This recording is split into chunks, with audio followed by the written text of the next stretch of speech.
제가 성경 말씀을 한 군데 읽어드리도록 하겠습니다. 듣기만 하시면 되겠는데요. 시편 20편 1절부터 읽어보겠습니다. 환난 날에 여호와께서 네게 응답하시고 야곱의 하나님의 이름이 너를 높이 드시며 성소에서 너를 도와주시고 시온에서 너를 붙드시며 네 모든 소재를 기억하시며 네 번제를 받아주시기를 원하노라. 환난 날에 큰 환난을 만났습니다.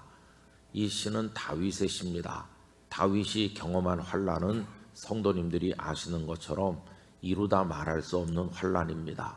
미움도 당했고 전쟁터에 몰리기도 했고 암살하려는 자객들이 따라다니기도 했고 그는 정말 어려운 환난을 많이 당했는데 그 환난을 만났을 때 어떻게 해야 될 것인가? 여호와께서 내게 응답하실 것이다.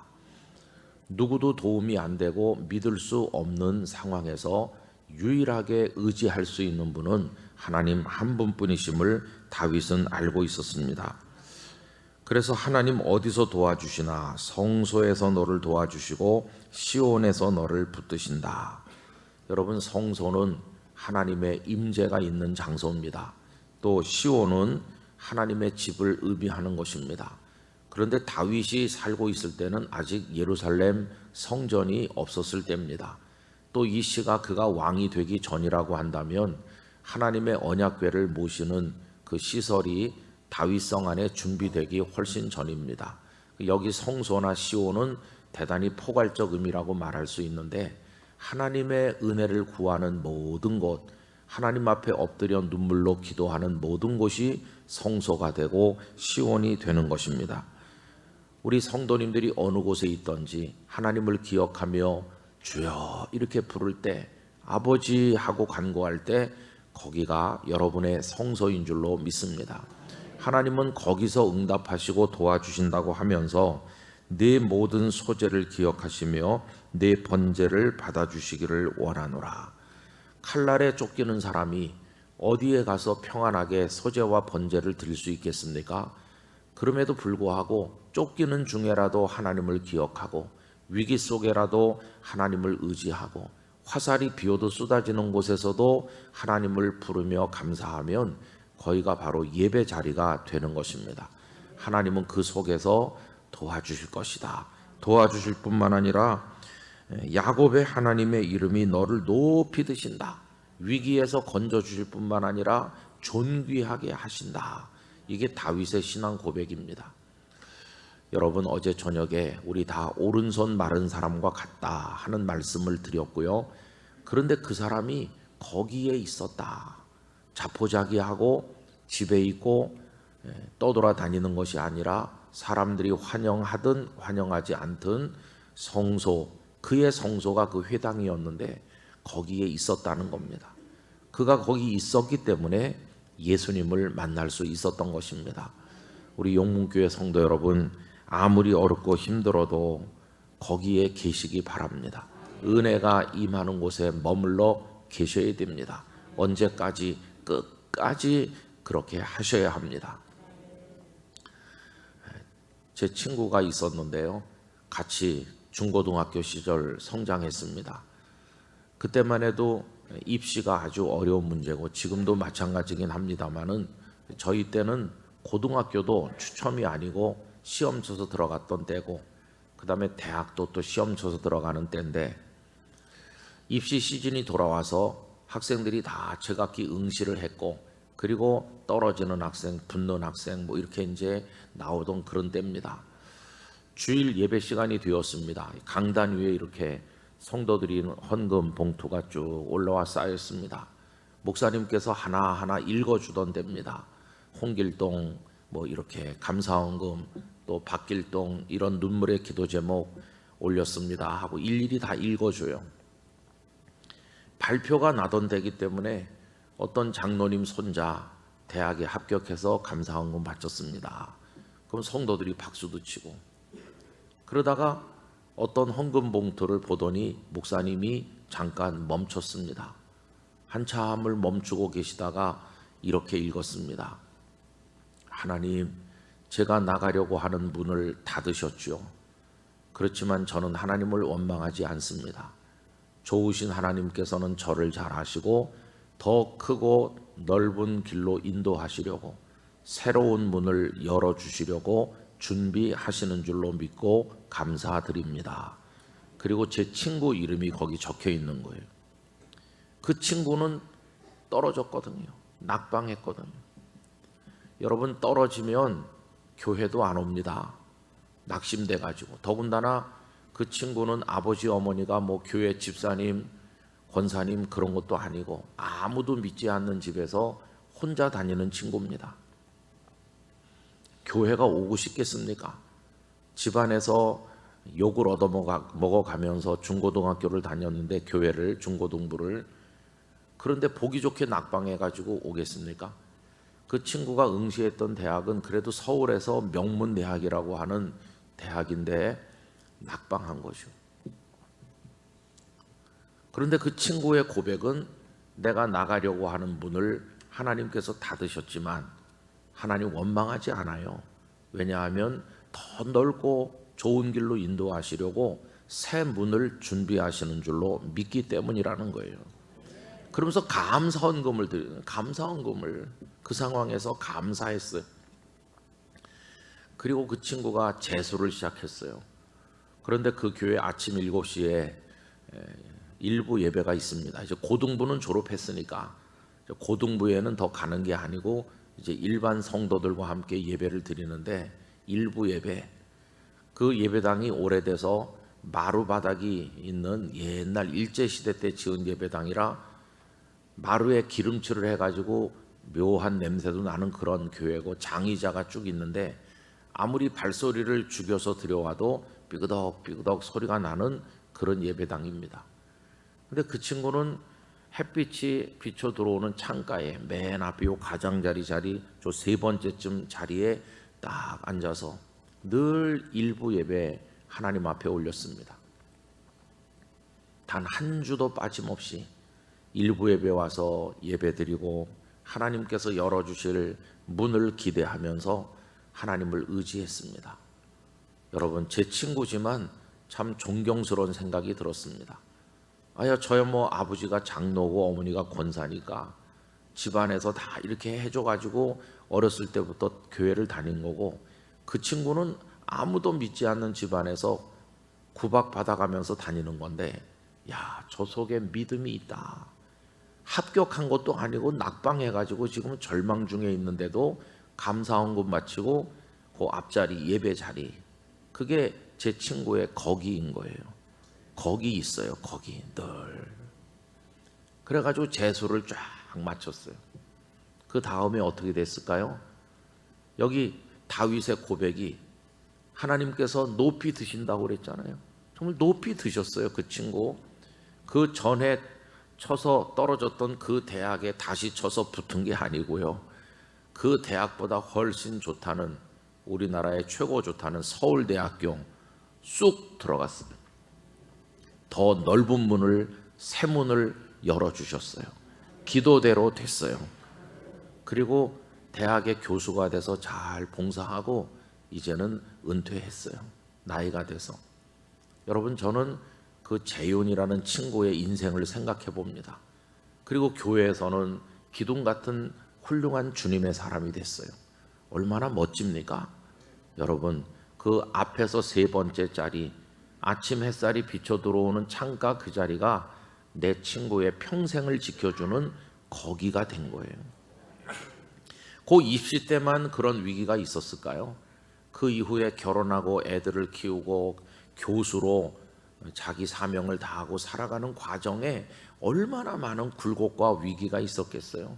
그러나 언제나 거기가 있는 한 우린 쓰러지지 않아요.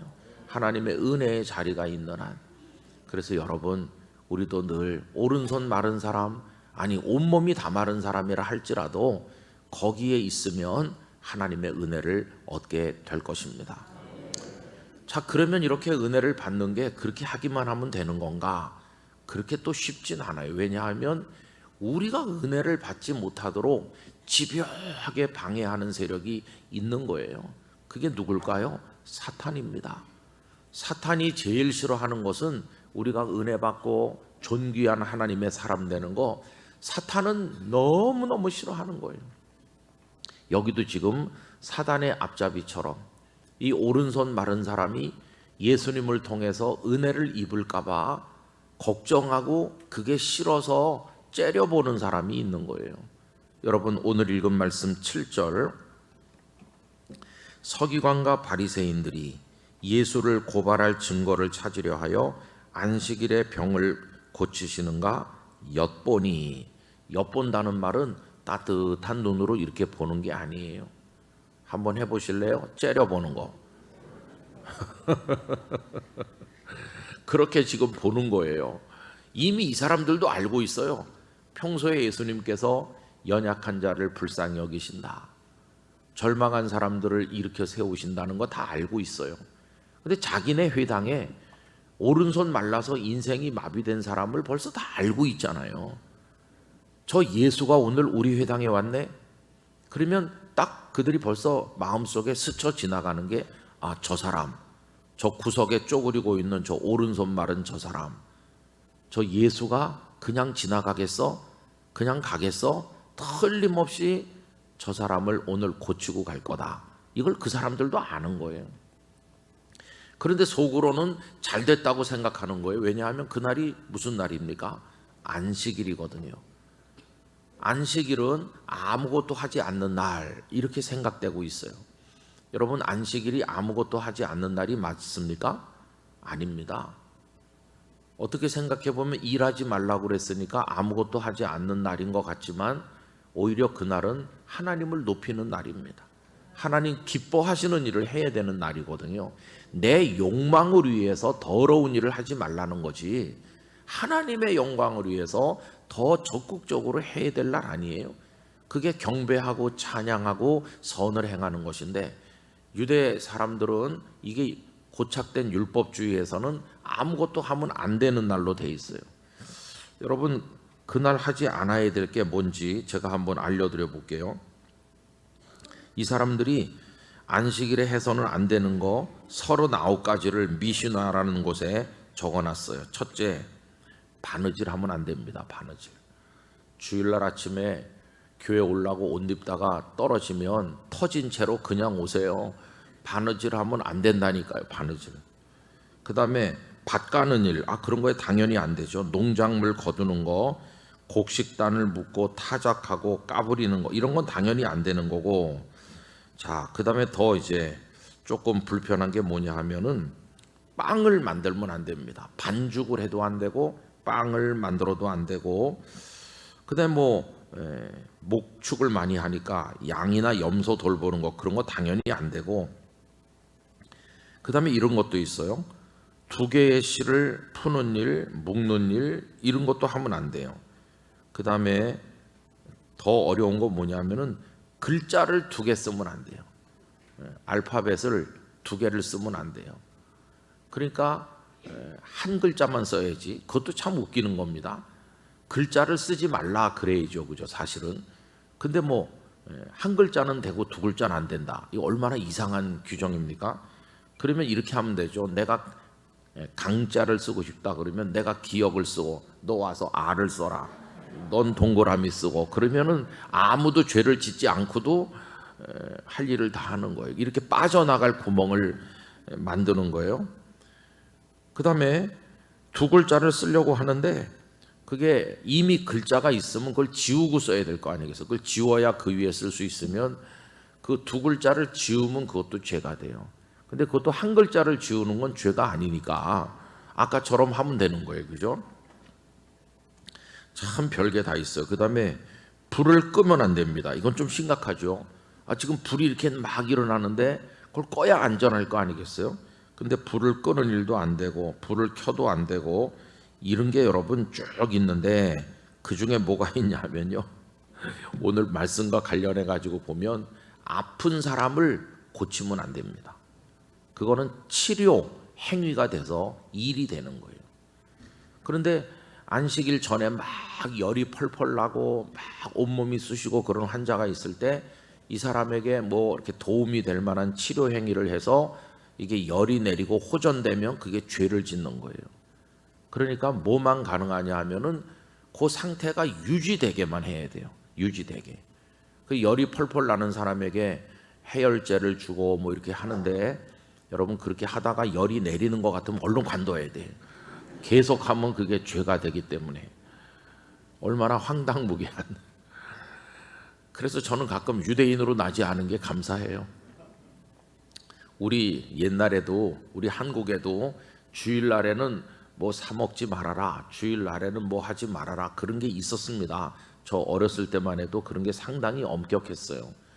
근데 제가 부산에서 목회할 때 그 영도에 교회가 한 60곳 있었는데 연합 집회를 이제 합시다. 그래서 제가 목회하는 교회를 장소로 해가지고 60개 교회가 집회를 하게 됐어요. 그 첫 해 강사님은 고신 측, 여러분 고신 고려파 장로교는 굉장히 보수적으로 믿으신다고 자부하시는 분들이고 우리는 손양원 목사님, 주기철 목사님의 순교 정신을 계승했다 그렇게 자부하는 분들이시잖아요. 그래서 굉장히 보수적이라고 자랑하셔요. 근데 이제 그 고신 교단에서도 아주 원로급 되시는 목사님이 강사로 오셨어요. 그해 그 연합회 회장님이 고신 교단의 목사님이기 때문에 회장님이 속한 교단의 강사님을 모시게 돼 있거든요. 그러니까 이분이 그 존경받는 어르신을 강사로 모셔온 거예요. 주일 저녁 7시부터 화요일까지 3일 동안 집회를 하는 건데 그 강사님이 주일 오후 한 4시 좀 넘어서 저희 교회에 도착을 하셨습니다.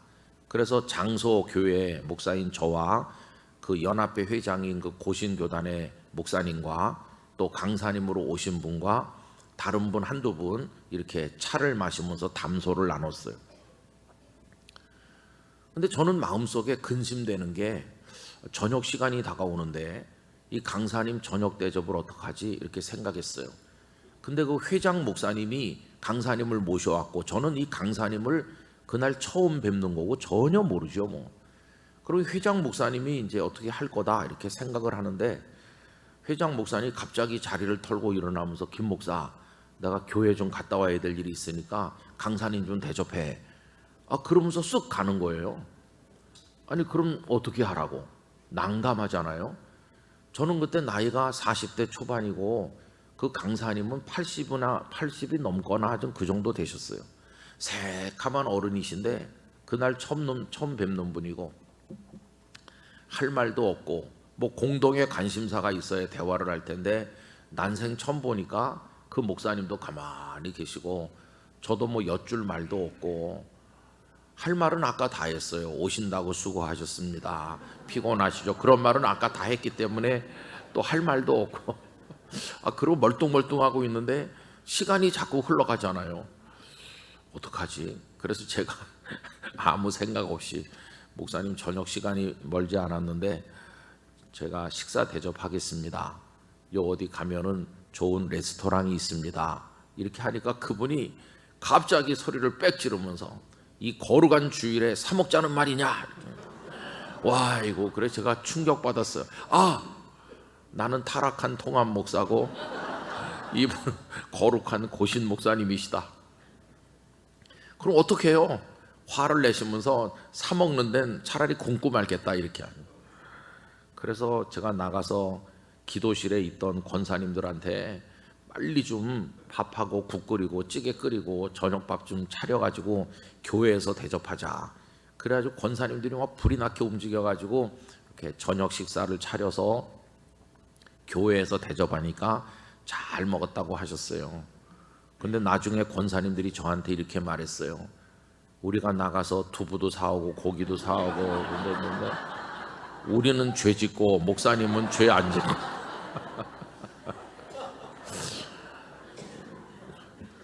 그래서 그 다음에 참 좀 애매했어요. 여러분, 우스운 얘기지만은 이게 그런 거 아닙니까? 여기 지금 안식일에 병 고치면 안 되는 거예요. 근데 이 바리새인이나 서기관들이 그냥 호기심으로 저 예수 선생이 병을 고치나? 그냥 그 정도가 아니에요. 유대 사회에서 가장 무서운 죄 중에 하나가 안식일을 범하는 거거든요. 그지만 예수님을 죽이려고 하는 사람들이, 이 사람들은 안식일을 어겼다 이렇게 해가지고 덮어 씌워서 예수님을 죽일 수 있는 방법이 없나, 이거 지금 연구하는 사람들이니까 그냥 호기심으로 이렇게 엿보는 게 아니고 증오를 가지고 엿보는 거예요. 참 삭막합니다. 엊그저께 저희 주일 예배 때도 제가 예수님의 생각과 그들의 생각은 너무도 다르다 그 얘기를 했거든요. 가늠하다가 현장에서 잡혀온 여자 얘기를 했습니다. 유대 지도자들은 어떻게 결론이 내려졌죠? 이미 돌멩이 들고 왔잖아요. 죽어야 돼, 돌로 치라고 그랬다, 그들의 결론이에요. 그런데 예수님은 용서해서 새 삶을 주시는 게 예수님이에요. 비슷한 게 아니라 극과 극으로 달라요. 극과 극. 여러분, 여기도 지금 예수님은 이 오른손 마른 사람을 그냥 보고만 지나가시겠어요? 이 복에 참 안 됐어, 안식일만 아니면 내가 자네를 고쳐줄 텐데 안식일이라 어쩔 수 없네, 그러시겠어요? 그럴 예수님이 아니시잖아요. 그리고 이 사람들이 그 자기 회당에 계속 오는 회당의 동료 아닙니까? 우리식으로 말하면 같은 교회 다니는 믿음의 형제 자매잖아요.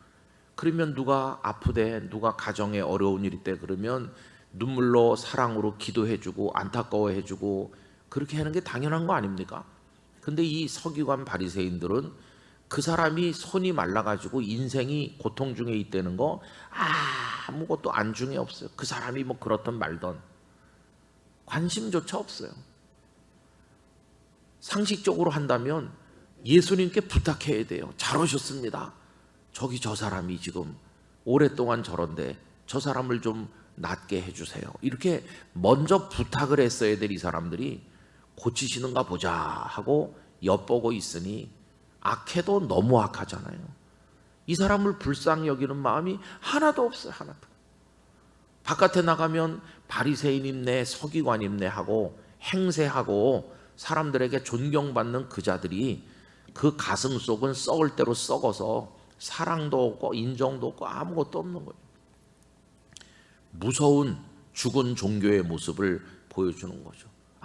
뭐 긍휼도 자비도 사랑도 용서도 생명도 기쁨도 평화도 없는 그냥 정죄하고 그냥 그런 무서운 겁니다. 이거 여러분, 세상에 제일 무서운 게 타락한 종교입니다. 그 인류가 저지른 전쟁 중에 뭐 영토 분쟁도 있고 여러 가지 전쟁이 있지만은 종교 간의 전쟁처럼 무서운 전쟁이 없었어요. 역대 전쟁 중에서 종교 간의 전쟁은 정말 참혹한 것이었어요. 지금 이 사람들의 가슴 속에는 예수님에 대한 증오심, 그냥 그거 하나로 꽉 차 있는 거예요. 그래서 예수님이 고치시는가 엿보는 거예요. 자, 그러면 오른손 마른 사람을 생각해 봅시다. 이 사람은 그날도 번뇌했을지도 몰라요.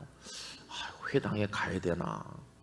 뭐 가서 구석에 앉아 있다 오나 안 가나 비슷한데 사람들이 환영해 주는 것도 아니고 저주받은 자다 이런 눈으로 나를 보는 것 같고 나는 왜 이렇게 됐을까? 그래도 그 사람이 일어나서 거기 온 거예요. 그래도 거기 앉아 있어요.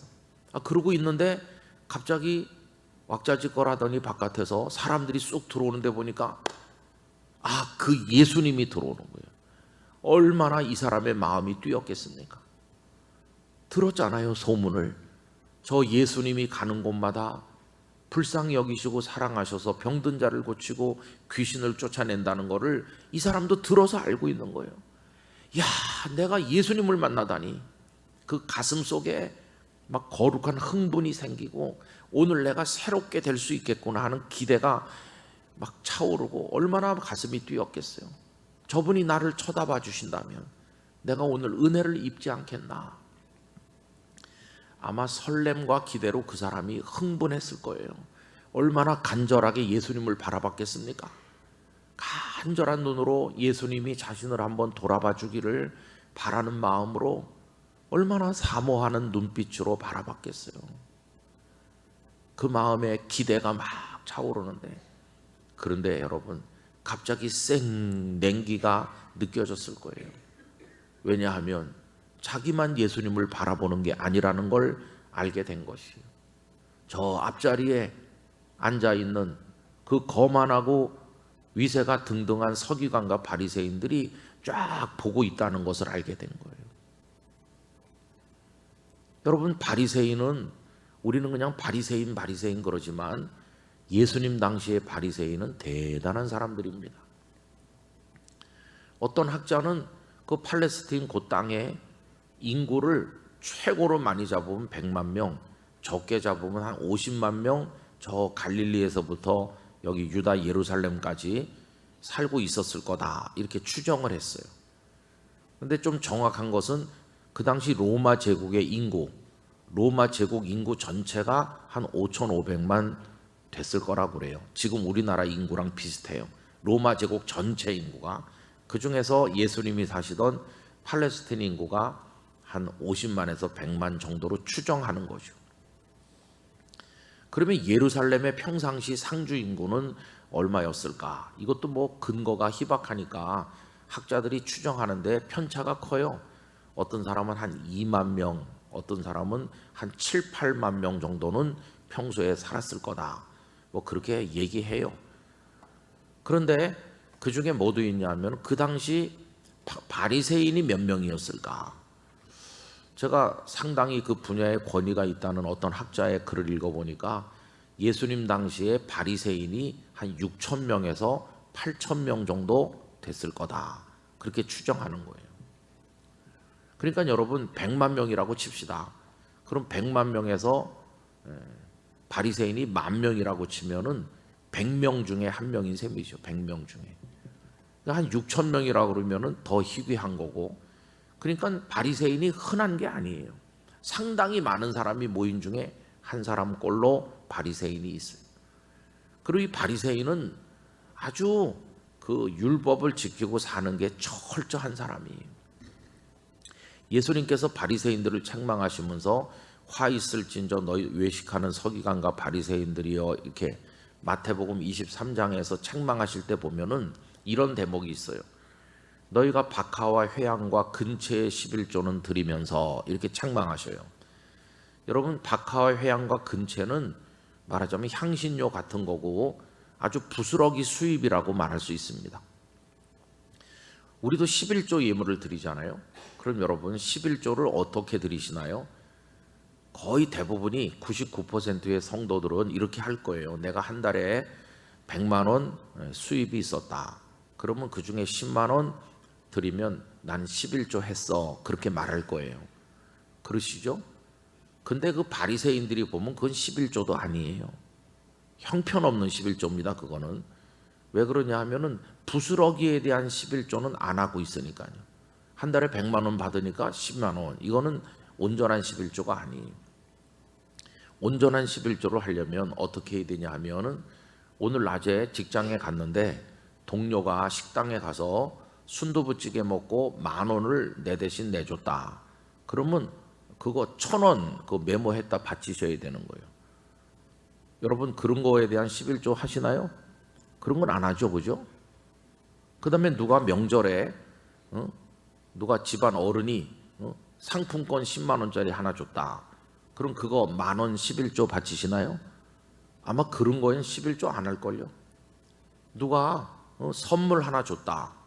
몇천 원짜리 선물, 이거 볼펜 써보니까 잘 나오더라. 그래서 볼펜 한 자루 주면 그거 11조 하세요? 그런 거 안 하죠? 우린 그런 거 거의 안 합니다.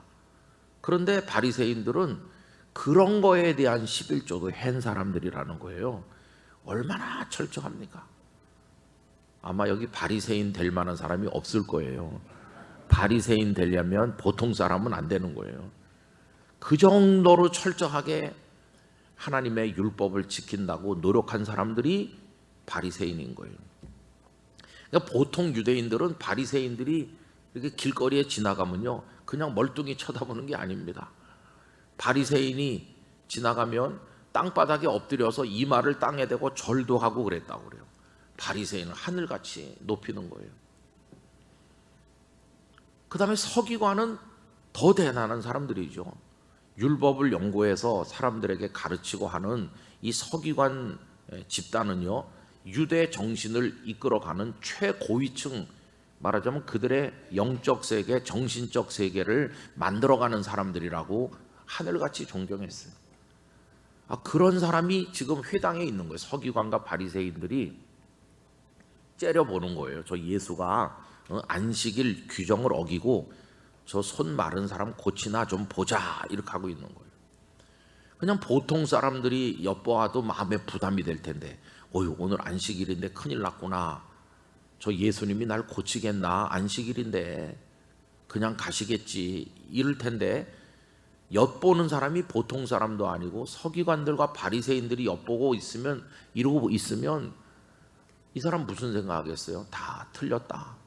저 사람들이 저렇게 살벌하게 감시하듯 엿보고 있는데 예수님이 날 고치겠어? 아이, 틀렸어. 틀린 거야. 이렇게 깊이 좌절하는 거잖아요. 여러분, 이 상황을 우리가 한번 머릿속으로 상상해 보세요. 그 회당에 지금 우리가 갔다고 생각하면서 그 참 냉랭하고 싸늘하게 식어버린 보이지 않는 그 눈빛들, 그리고 그 미움으로 바라보는 그들의 시선들을 생각하면서 얼마나 그게 경직된 분위기고, 바늘 하나도 떨어지면 소리가 들릴 정도로 지금 분위기가 얼어붙어 있다는 걸 알 수 있잖아요. 거기서 이 사람이 무슨 희망을 가질 수 있겠습니까? 저 바리새인에게 잘못 보였다가는 그 동네에서 살 수도 없고, 아마도 여기가 가버나움이었을 텐데 그 회당에 다시는 발도 못 붙이고 쫓겨날 판이에요. 그런 상황에 무슨 기대가 가능하겠어? 여러분, 이런 식으로 나는 지금 은혜를 받아야 돼요. 난 지금 주님의 자비가 필요해요. 주께서 나를 붙들어 주셔야 돼요. 근데 그게 쉬운 게 아니에요. 그거를 가로막는, 내가 은혜 받는 거를 꼴을 못 보겠다는 식으로 가로막는 무서운 장벽이 다 거기 있는 거예요.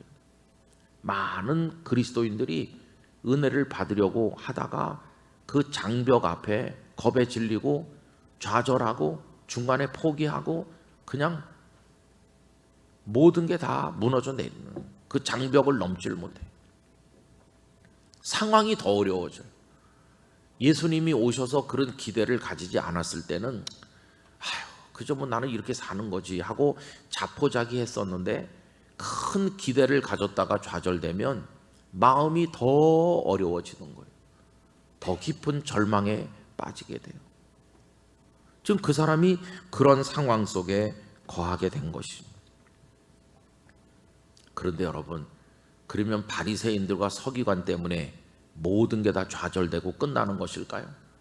오늘 우리가 주님의 은혜를 갈망하면서 그 자리에 나가 엎드리고 주님을 바라보는데 사탄이 은혜 받지 못하게 방해한다고 주님은 우리를 포기하실까요? 여러분, 그렇지 않아요. 주님의 사랑은 위대합니다. 주님의 능력은 위대합니다. 주님은 바리새인과 서기관들의 눈초리가 무서워서 하시려는 사랑을 포기하는 그런 주님이 아니십니다. 주님은 애초부터 너희를 위해서 내가 죽겠다고 그러면서 오신 분이십니다. 죽기를 각오하고 오신 분이 뭐 그들이 엿본다고 못하시겠어요? 그런 주님이 아니에요. 여러분, 오늘 저녁에 읽을 말씀인데 8절로 내려가셔서 한 줄만 우리 다 같이 읽어볼까요? 예수께서 그들의 생각을 아시고. 참, 이거 놀랐습니다. 이 얘기를 풀어서 말하면 이런 겁니다. 저기 저 구석에 있는 손 마른 내 사랑하는 아들, 내 귀한 사람, 오늘 내가 저에게 은혜를 베풀려고 하는데 이 못된 자들이 엿보고 있구나. 너희들이 엿본다고 내가 그를 고치지 못할 것 같으냐? 주님은 이렇게 하시는 거예요. 그들이 엿보고 있는 걸 주님도 엿보고 다 알고 계셔요. 그 사악한 마음을, 그들의 못된 마음을 주님은 다 알고 계셔요. 주님은 한 수 위에요, 그들보다. 그리고 주님은 그들의 못된 생각만 하시는 게 아니라 여기 더 중요한 거, 그 손 마른 사람의 눈물과 아픔을 다 알고 계시다는 거예요. 여러분, 성경을 읽을 때 이렇게 읽으면 훨씬 더 은혜가 됩니다. 이 사람이 거기 늘 와 있었기 때문에 그날 예수님을 만날 수 있었다, 이렇게 말하면 누구 중심으로 읽는 거죠? 그 사람 중심으로 읽는 거예요. 어제 저녁에, 그리고 아까 오늘 말씀 앞부분에서 그 사람이 계속 거기 있었기 때문에 주님 만났다, 이렇게 제가 말씀드렸는데, 그렇게 말씀드리는 거는 그 사람 중심으로 얘기하는 거예요. 우리도 그 사람처럼 그 자리에 있자, 은혜의 자리에 있자, 이렇게 했잖아요. 근데 여러분, 그게 결론이 아니에요. 그거는 그 다음 얘기를 하기 위한 도입 단계에 불과해요. 진짜 얘기는 그 다음 얘기입니다. 무슨 얘기냐 하면, 그 사람이 거기 있었다는 것도 중요하고 우리도 그렇게 해야 되는데, 한 차원 더 높은 은혜의 말씀 뭐냐 하면은, 그가 거기 있음을 알고 주님이 오셨다는 거예요. 여러분, 주님은 그 마을에 오른손 마른 사람이 살고 있다는 걸 벌써 오래전부터 알고 계십니다. 이 사람이 거기 있다가 우연히 예수님을 만난 게 아니에요. 이제는 그 사람 중심으로 읽지 말고 이 성경을 예수님 중심으로 읽어야 합니다. 그 사람이 늘 거기 있다가 보니까 세상 말로 운 좋게, 재수 좋게 예수님을 만나서, 그게 아니에요. 운도 재수도 아니에요. 예수님의 사랑입니다. 예수님은 그 마을에 오른손 마른 사람이 있다는 거 아시고, 그가 늘 회당에 나가 그 자리에 있다는 것도 아시고, 그 회당으로 그날 오신 거예요. 여러분, 예수님은 그날 그 회당에 오시지 않을 수도 있어요. 회당에 아예 안 가실 수도 있고 다른 동네 회당에 가실 수도 있어요. 그런데 그날 그 회당에 오신 것은 이런 뜻입니다. 내 사랑하는 사람아, 너 오늘도 거기 와 있구나. 나는 오래전부터 너를 보고 있다. 주님은 오래전부터 우리를 보고 계십니다. 우리가 그분을 알지도 못할 때부터. 요한복음 1장, 빌립이 자기 친구 나다나엘에게 예수님을 소개하지 않아요? 그랬더니 나다나엘이 냉소적으로 말하기를, 나사렛에서 무슨 선한 것이 나겠느냐, 싹 무시하잖아요. 그때 예수님이 오셨잖아요. 그러면서 저 사람 속에 간사한 것이 없다, 이렇게 말씀하니까 나다나엘이 깜짝 놀라서 어떻게 저를 아십니까? 이렇게 물었을 때 예수님 뭐라고 하시나요? 내가 무화과 나무 아래 있을 때 보았다. 나다나엘은 예수라는 분이 세상에 계신지도 몰랐는데 예수님은 벌써 그를 보고 계신 거예요. 우리가 주님을 알기 전에 주님은 우리를 창조하셨고 우리를 알고 계시고, 우리가 주님을 사랑하기 전에 주님이 먼저 우리를 사랑하셨어요. 그 오른손 마른 사람이 거기 있었기 때문에 예수님을 만났다, 이렇게 말하는 말도 틀린 말은 아닌데, 그게 그 사람 중심으로 하는 말인데, 이제는 그걸 한 차원 끌어올려서 예수님은 그가 거기 있음을 벌써 아시고 다른 회당으로 가지 않으시고 그날 일부러 그에게 오셨다 하는 것이에요. 내가 오늘 너를 고쳐주기로 했어. 내가 너를 고치는지 저 악한 서기관과 바리새인들이 엿보고 있다는 거, 내가 다 그들의 마음을 나도 엿보고 있어. 여기 지금 8절에 그들의 마음을 아셨다, 생각을 아셨다, 이렇게 나오잖아요. 다 알고 계셔요. 저들이 오늘 내가 너의 병을 고치는가 엿보고 있지만 누구도 나의 사랑을 막을 수 없다. 누구도 너를 고치려고 하는 내 의지를 꺾을 수 없다. 나는 너를 온전케 만들 것이다. 이게 주님의 사랑이에요. 저는 이런 말씀을 예수님 중심으로 읽으면 참 마음에 감동이 돼요. 제가 좋아해서 자주 말씀드린 본문 중에 하나가 12회를 혈루증으로 앓던 여자 얘기거든요. 그것도 가버나움에서 있었던 일이죠. 회당장 야이로의 딸이 이제 죽어가요. 그래서 회당장이 막 얼굴이 사색이 돼가지고 달려왔어요. 제 딸이 병들었습니다. 저희 집에 빨리 가셔서 좀 고쳐주세요. 그러는데 예수님을 따라오는 사람이 얼마나 그 길거리를 가득 메우고 가는지 막 몸과 몸이 부딪힐 정도로 사람들이 지금 가버나움 길거리로 밀려 내려가는 중이에요. 그런데 혈루증으로 모든 재산을 탕진하고 병은 더 깊어지던 한 불쌍한 여자, 혈루 근원이 마르지 않은 이 여자는 구약 성경에 의하면은 버려진 더러운 여자예요. 아마 이 여자는 처녀 때 그런 병이 생겼다면 시집도 못 갔을 거고 결혼한 여자라면 남편에게 버림받았을 거고, 이 여자는 회당에도 못 가고 성전에도 못 가고 사람과 접촉도 못 하고 이 여자는 완전히 그냥 무너진 여자입니다. 그런데 그 여인이 사람들 틈을 헤집고 오는 거예요. 어떻게 그런 생각이 들었는지 모르지만 옷자락에라도 손을 대면 내가 나을 텐데, 이건 누가 말해준 게 아닙니다. 얘야, 너 옷자락에 손만 대도 나을지도 모르니까 빨리 가봐라. 누가 이렇게 한 게 아니에요. 그런데 그 여인의 마음에 그런 생각이 떠오르게 하시고 그 생각을 실천에 옮길 수 있는 용기를 내게 하신 것은 주님의 성령이세요. 그래서 그 여인이 다른 동네에서 왔는지 가버나움 동네 사람인지 모르지만 그 여인이 지금 사람들 틈을 헤집고 막 떠밀리는 사람들 틈을 비집고 지금 예수님께로 10m, 9m, 8m 점점 가까이. 그런데 그 여인이 주님의 정면으로 오는 게 아니고 저 뒤에서 오는 거예요. 그 성경도 두 가지로 읽을 수 있어요.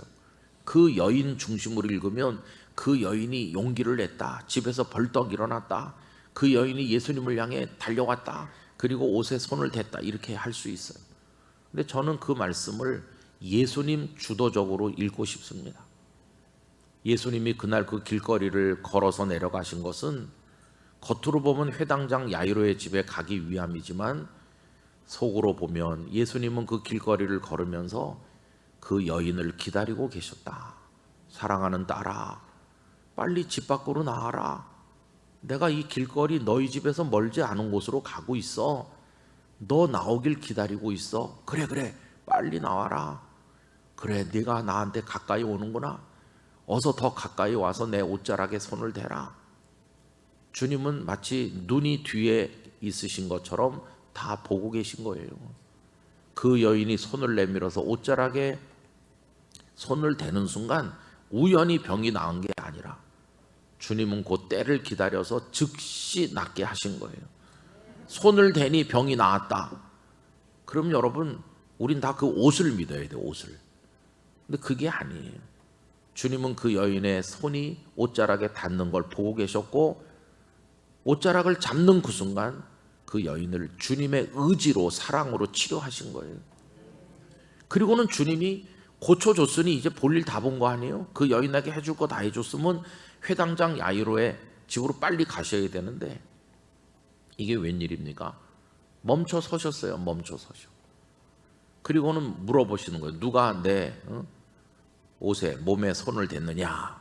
그랬더니 제자들이 한다는 말이, 아니 이렇게 사람들이 많아가지고 서로 몸이 부딪히고 떠밀고 하는 반에 그런 질문을 왜 하십니까? 이렇게 어이없다는 듯이 물었어요.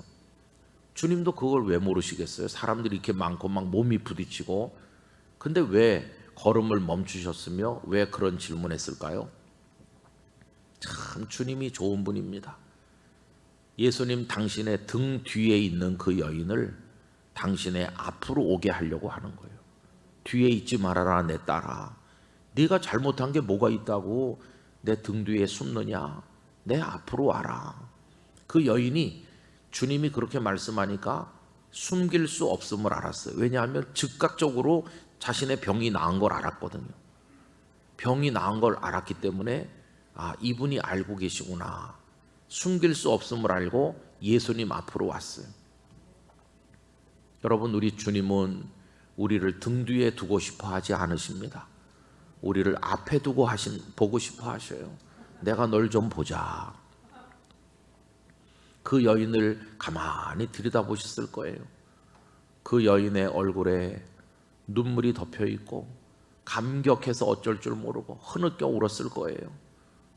근데 주님께서는 그 여인을 앞에 세우시고 꾸중하시는 게 아니라 그 여인이 복된 여인임을 선언하시는 거예요. 지금까지는 저주받은 여인처럼 사람들 앞에 나서지도 못하고 폐인처럼 살았는데 이제는 이 여인이 아름다운 하나님의 딸임을 선언해 주시려고 그 많은 사람이 보는 앞에서 앞에 세우시고, 여러분 예수님과 마주보는 앞에서 예수님의 시선을 받는 사람이 몇 명이나 있었겠어요? 신분이 높은 사람이라고 그런 영광을 얻었을까요?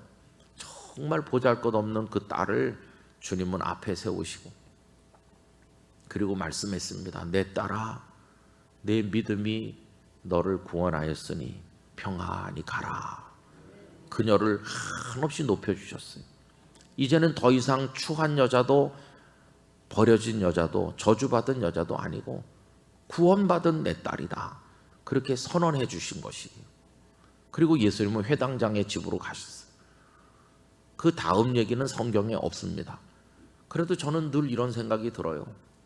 사람들이 다 밀려가고 그 길거리가 텅 비었을 때도 그 여자는 그 자리에 서 있었을 것이다. 그 자리에 서서 거기를 떠날 줄 몰랐을 것이다. 오늘 받은 은혜를 내가 어찌 잊을 수 있나? 그 주님의 시선을 내가 어찌 잊을 수가 있겠나? 병이 나온 것도 나온 거고 나같이 더러운 여자를 그런 귀한 말씀으로 인정해 주신 주님을 내가 어찌 잊을 수 있겠나? 그렇게 했을 거예요.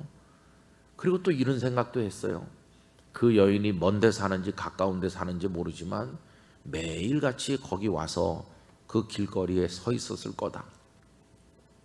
몇십 년 지난 다음 예수님이 십자가 지고 죽으시고 부활하시고 승천하신 그 이후에 이 여인은 주님을 잘 믿는 주님의 딸이 돼서 나이가 60, 70 늙어가면서도 늘 거기 자주 왔을 것이다. 그리고 어쩌면 손자들을 데리고 와서 얘들아 바로 여기란다. 할머니 여기가 어딘데요? 그분은 거기 서 계셨고 나는 여기 서 있었지. 그분이 나를 이렇게 바라보셨지. 그러면서 그날의 일을 생각했을 거예요. 우리 용문교회 성도들도 평생을 사시는 동안 은혜 받은 그 자리가 있으시기를 축복합니다. 거기 그 자리, 잊을 수 없는 그 자리.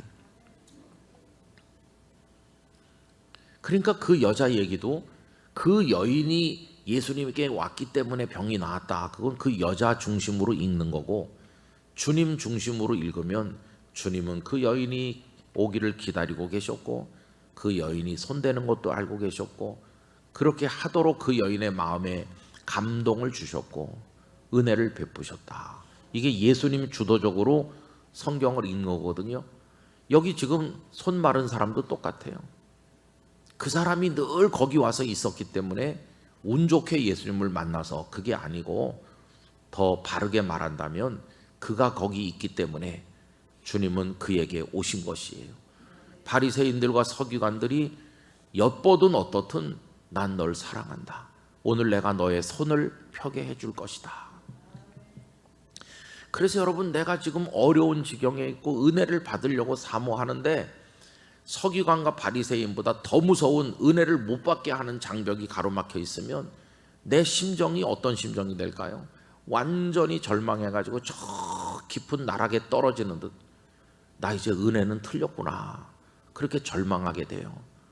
우리 성도님들도 살다 보면 그래도 신락 같은 희망이 있어서 그거 붙들었는데 그 희망의 불씨마저 꺼져버리는 것처럼 깊은 곳에 떨어지는 때가 있으실 거예요. 이젠 다 틀렸네, 그럴 때가 있을 거예요.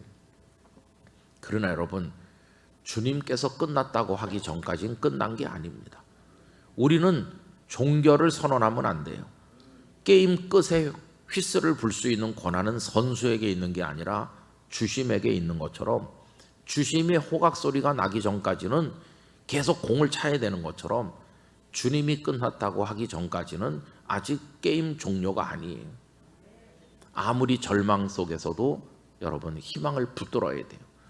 오히려 성경을 읽어보면 기품의 자리에 떨어졌을 때가 은혜가 더 가까운 자리예요. 기품 속에서 여러분 기도하시기 바랍니다. 제가 성경 말씀 한 군데 읽어드리겠습니다. 시편 130편 1절 여호와여 내가 깊은 곳에서 주께 부르짖었나이다. 깊은 곳은 포기하는 자리가 아니라 부르짖는 자리예요. 주여 내 소리를 들으시며 나의 부르짖는 소리에 귀를 기울이소서. 요나서 2장에 보면 요나가 물고기 뱃속에 들어가 가지고 물고기가 바닷속으로 들어가니까 수월에 깊은 곳으로 끌려 들어갔어요. 근데 그 요나서 2장 그의 기도를 읽어보면 내가 깊은 수월의 뱃속에서 주께 부르짖습니다. 물고기 뱃속에서도 아직 끝난 게 아니었어요. 여러분, 많은 믿음의 선배들이 정말 깊은 곳에 추락했고 진짜 희망이 없는 것 같은 상황에 떨어졌지만 거기가 오히려 기도의 장소가 되고 거기가 변화의 장소가 되고 은혜의 기회가 되었던 것을 우린 알고 있습니다. 다니엘의 친구들은 풀무불 속에서, 다니엘은 사자굴에서, 이스라엘 백성은 추격해오는 애국 군대와 홍해 그 사이에서 절망 속에서 위대하신 하나님을 보질 않았습니까? 여러분, 오늘 아침에 말씀의 제목이 기적의 전조인데 깊어지면 깊어질수록 기적이 가까워 오고 있다는 거예요.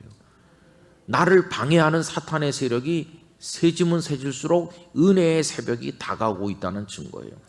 위기가 더 심각해지는구나. 아, 은혜가 내게 주어질 전조구나. 그 전조 증상을 보면서 끝까지 믿음을 가지고 붙들어야 되는 거예요. 그러면 어떤 기적이 그 사람에게 일어났을까요?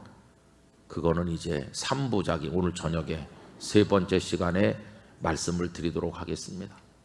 오늘 가셔서 열심히 사시고 저녁에 오시는데 오늘 아침에 간직할 말씀은 아무리 은혜를 방해하는 자가 있어도, 내가 잘 되는 걸 싫어하는 사단의 권세가 있어도, 내 상황이 더 깊은 데로 떨어져도 그건 은혜가 가까운 증거일 뿐이다. 주님은 다 알고 계시다. 내 사랑하는 주님이 나를 그렇게 아끼고 계시다. 그걸 가지고 여러분 승리하시기를 간절히 바랍니다. 기도하겠습니다. 거룩하신 아버지 하나님, 이 손 마른 사람, 고침받는 걸 싫어하는 이들이 있었습니다. 엿보는 자들이 있었습니다. 그러나 주님은 개의치 않으셨습니다. 그의 절망이 깊어졌지만 은혜는 더 가까워졌습니다. 이 놀라운 말씀을 저희들이 깨닫게 하시고 우리를 한없이 사랑하시는 주님을 향해 끝까지 나아가도록 힘을 주옵소서. 오늘 저녁 집회에도 축복해 주시기를 예수님 이름으로 기도드립니다. 아멘.